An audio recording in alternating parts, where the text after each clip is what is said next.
Ya. Filosofía del diseño. Es responsabilidad del diseñador garantizar que la pieza sea segura para funcionar en condiciones razonablemente predecibles. Siempre será responsabilidad del diseñador, ya que él es el que tuvo que haber visto las condiciones antes de y tuvo que haber predimensionado algunas cosas antes de desarrollar un elemento o una pieza. El diseñador debe tener en cuenta: uno, la aplicación donde se va a usar el componente. O sea, si el componente, digamos, va dentro de un motor, si de casualidad el componente va a estar expuesto al aire, o sea, la aplicación en qué es lo que se va a usar. El ambiente donde opera, es lo otro que tiene que mirar un diseñador. Tiene que ver como tal si hay condiciones de humedad, si hay condiciones de extrema temperatura, si va dentro de un motor, si va a necesitar lubricación. O sea, el diseñador es el que tiene que mirar esas cosas. La naturaleza de la carga. Si de casualidad va a soportar carga de por sí o no va a soportar carga, si va a estar a tensión, a compresión o cosas así. Los tipos de esfuerzos, el tipo de material que va a usar, que es muy importante, ya que dependiendo de las cosas pasadas, de las otras condiciones, él escoge si es plástico, si es un polímero, si es acero, si de casualidad es madera. También tiene que mirar el grado de confianza que tiene él diseñando ese tipo de cosas.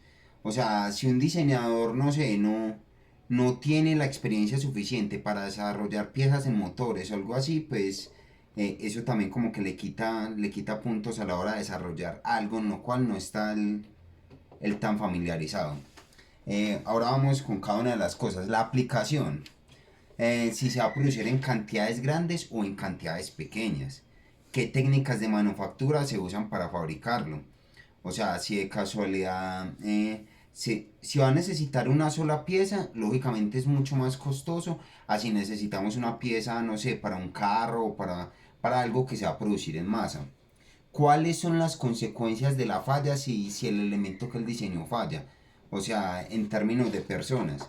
Si de casualidad, si falla esa pieza, muere qué cantidad de personas o no, pues si simplemente es una pieza, no sé, de una alcancía de un teléfono que si se daña, no sé, la pieza de una alcancía, pues no creo que no hay tanto riesgo, entonces el factor como tal que se usa de seguridad puede ser poco. Será inspeccionado o se le hará mantenimiento. Es muy importante esto porque si es una pieza que va dentro de una máquina, hay que mirar que sea de fácil acceso. Si no es de fácil acceso, sino que va a quedar por allá adentro, qué material puede utilizar o cosas así. El ambiente, cuando hablan de ambiente, a qué temperatura trabaja el componente, si está expuesto a corriente eléctrica, si está expuesto a corrosión, etcétera. A cargas, como había dicho, primero se identifica la naturaleza de las cargas al componente, considerando los modos de operación, si arranque, paro, sobrecarga, desgastes con el tiempo, que es muy importante. O sea, las piezas a veces normalmente tienen un desgaste de uso, entonces para cuánto tiempo el promedio que esa pieza vaya a dar. Los tipos de esfuerzo. Luego de las cargas sometidas miramos esfuerzos directos, compresión directa, cortantes, si tiene tensión, cortante o flexional. Lógicamente, pues ya eso es mucho más dentro de la física, mirar qué tipos de esfuerzos eh, tienen la pieza o el elemento que está diseñando. El material, como habíamos dicho, pues depende de mucho ya de la aplicación como tal que le vaya a dar al elemento, ya si va a ser madera, si va a ser hierro o así. Y ya habíamos hablado de confianza. Una conclusión podría ser: todos los métodos de diseño deben definir la relación entre el esfuerzo aplicado sobre el componente o la resistencia del material que se va a fabricar. El objetivo del diseño es obtener un factor de diseño N, que es lo que habíamos hablado, que es un factor de seguridad. Ese factor de seguridad, ¿cómo se saca? Pues con todas las cosas que habíamos dicho atrás. Si el elemento falla, por ejemplo, mueren personas, entonces tiene que ser con un factor de seguridad muy alto, un N muy alto. Si de casualidad el elemento no tiene ningún tipo de problema, si falla, pues lógicamente va a ser más barato y su factor de seguridad va a hacer que el componente sea poco seguro. Ahora, ¿qué es factor de diseño N o factor de seguridad? Es una medida de seguridad relativa del componente bajo una acción de una carga, pues eso dicen las diapositivas. Fabricación de piezas. En la mayor parte de casos, el material con que se fabrica el componente se divide entre el factor de diseño y el factor de esfuerzo permisible. Muchas veces el material con el cual diseñamos un elemento, una pieza, ya nos dice, ya hay tablas de no sé cuánto soporta, qué esfuerzo soporta, qué esfuerzo permisible tiene. Entonces, concluimos ya esta primera parte. El esfuerzo real que desarrolla en el componente debe ser menor que el esfuerzo de diseño. Como decía, el material ya me da un esfuerzo como tal de diseño, entonces puedo compararlo con la pieza y ahí no debe exceder el esfuerzo de diseño. Para algunas cargas es más fácil establecer una relación con la que se pueda calcular el esfuerzo de diseño N a partir del esfuerzo soportado por el material y resistencia al mismo, que es lo que había dicho. Por ejemplo, para pandeo de columnas, el factor de diseño se aplica sobre la carga de la columna y no sobre la resistencia del material. El diseñador deberá determinar cuál será el valor razonable de diseño en determinado caso. Para muchas cosas, pues, como había dicho anteriormente, ya hay factores de diseño en tablas, ya hay factores de diseño en, como predeterminados, pero hay cosas en las cuales no, entonces ya es como la experiencia de algunas cosas, de algunas empresas, o como tal la experiencia del diseñador, el que dice si el factor, no sé, es 1, es 2 o es 3, mirando las cosas que habíamos dicho anteriormente. Para estructuras, dice acá, con frecuencia son los reglamentos de construcción local que indican los factores de diseño. Por ejemplo, cuando se va a calcular edificios y cosas, hay normas ya establecidas por sociedades de ingenieros mecánicos que te dicen qué factor de diseño es de usar en las estructuras, en las columnas, en puentes, etc. Cuando no cuentas con normas, el diseñador debe adoptar su juicio para especificar el factor de diseño adecuado. Lo visto en la filosofía de diseño no sirve para esto. Bueno, algunos valores de N serían 5.2.0 es para diseño de estructuras bajo cargas estáticas, para altos grados de confianza, todo el diseño. Listo. De 2 a 2.5, diseño de partes de máquinas bajo cargas dinámicas que se mueven con confianza promedio en todos los datos del diseño. De 2.5 a 4 está el diseño de estructuras estáticas con incertidumbre acerca de las cargas, propiedades materiales o análisis de esfuerzo. Y más de 4 es para cargas dinámicas con incertidumbre tanto en las cargas como en las propiedades de los materiales o los esfuerzos. Vamos con el otro tema, que son las predicciones de falla. Los diseñadores deben comprender las diferentes fallas en los componentes bajo cargas para generar un diseño que garantice que esa falla no va a suceder. Existen varios y diferentes métodos de predicciones de falla y el diseñador debe conocer o de emplear más bien el más adecuado para su caso. Factores de pérdida de falla. La naturaleza de la carga es muy importante. Si es estática, si es invertida, si es una carga fluctuante. El tipo de material, ya si es dúctil o si es frágil como tal. La cantidad de actividad de diseño se puede verificar con la naturaleza del componente o producto que se diseñe. Los métodos de análisis para diseño que veremos a continuación están más relacionados a la resistencia del material con que se va a fabricar. Vamos a seguir aquí con las diapositivas, ya nos salió el antivirus. Para el diseño, ser la fluencia, la última, la fatiga o la combinación de ellas.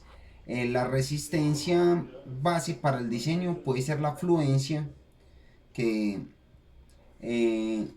la fatiga o la combinación de ellos. Eso tiene que ver, como habíamos dicho antes, ya con propiedades netas del material.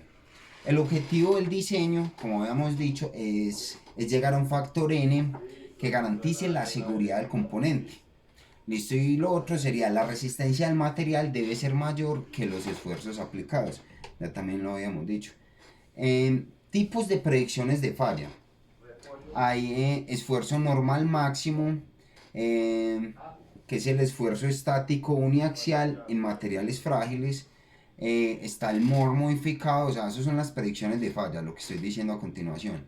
Está el de resistencia a la fluencia y está el esfuerzo cortante máximo.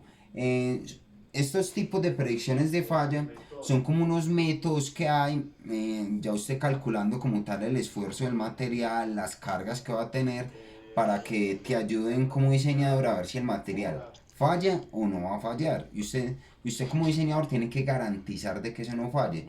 Entonces usted debe escoger el más apropiado. Eh, Hay algunos pues que no mencioné, que es disque energía de distorsión, muy bueno, Goodman, Herbert y Soderbergh. Bueno, método de esfuerzo normal máximo. Si quiere venga para que. Método de esfuerzo normal máximo. Este primer método indica que un material se rompe cuando el esfuerzo normal máximo, sea a tensión o a compresión, es mayor que la resistencia última obtenida, como podemos ver acá pues en las ecuaciones. Método de Moore. Cuando se aplican esfuerzos en más de una dirección o cuando se aplica el mismo tiempo de esfuerzo normal o cortante, es necesario calcular los esfuerzos principales. Entonces este método de Moore como tal, uno calcula los dos esfuerzos principales, los traza como tal en el plano y hace una circunferencia. Si se sale más o menos de esa circunferencia, quiere decir de que tiende a romperse o a dañarse. Aquí podemos ver un diagrama. Acá podemos ver en el diagrama como tal. El método de falla en el cuadrante consiste pues en el cuadrante donde están los esfuerzos principales. El método de esfuerzo, no sigamos, método de esfuerzo de fluencia para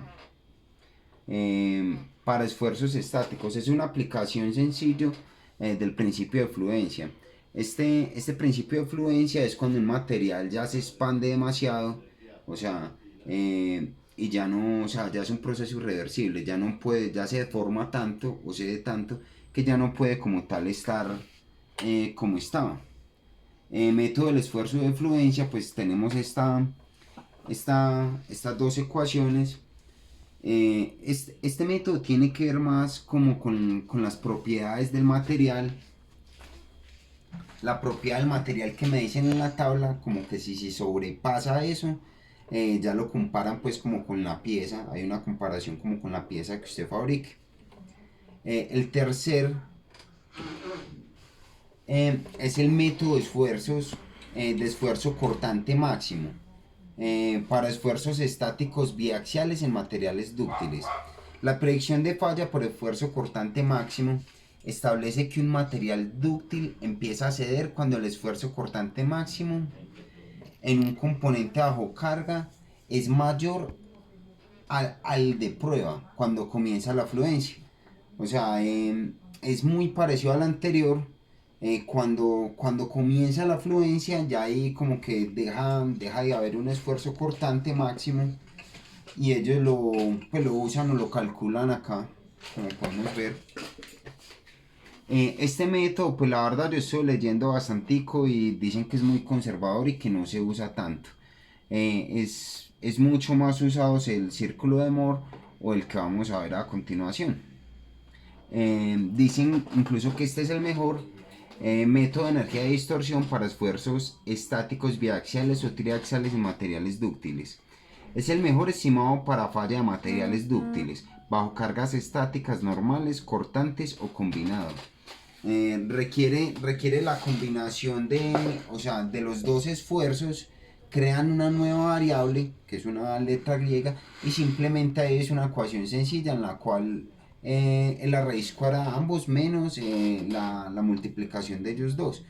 Hay unas tablas como tal, si se sale como tal de unos números, era como 2,77, algo así quiere decir de que va a haber una falla y si está en menos de ese número entonces no la va a haber.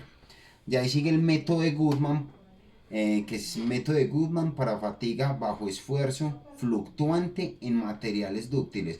El esfuerzo fluctuante se trata de esfuerzos que son, o sea, de unos esfuerzos promedios que suben y bajan, pero que son totalmente diferentes a cero.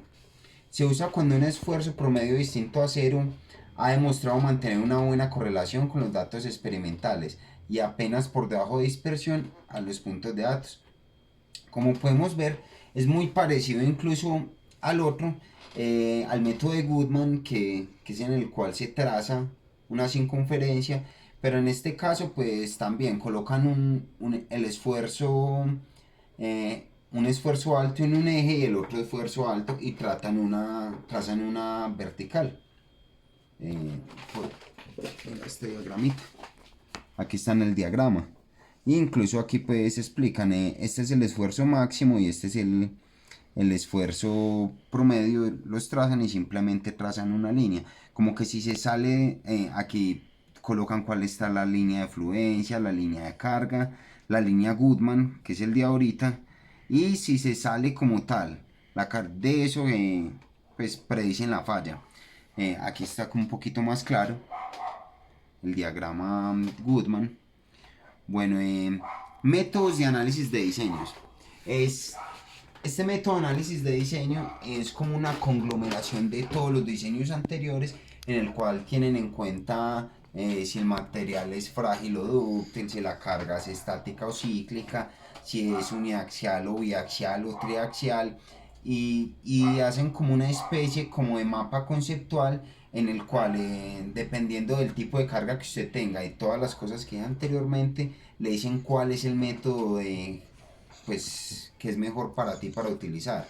Entonces incluso va a leer algo de se resumirán los métodos de diseños basados en un tipo de material frágil o dúctil, la naturaleza de la carga, el tipo de esfuerzo, el hecho que se eh, el hecho que se describan 16 casos distintos muestran la gran variedad de métodos en que se aplican. Como podemos ver, aquí está como el diagrama resumen. Entonces aquí le dicen que determine el tipo de material, si la carga es estática o cíclica, si el material es frágil o dúctil, si de casualidad tiene amplitud constante o variable, si es uniaxial o biaxial. Y aquí ya le dicen como qué caso puede utilizar. Como tal, en caso C1, caso 2, entonces le dicen qué método, use el método de Goodman, use el método de no sé qué. Esto es como un resumen de todo lo anterior. Gracias.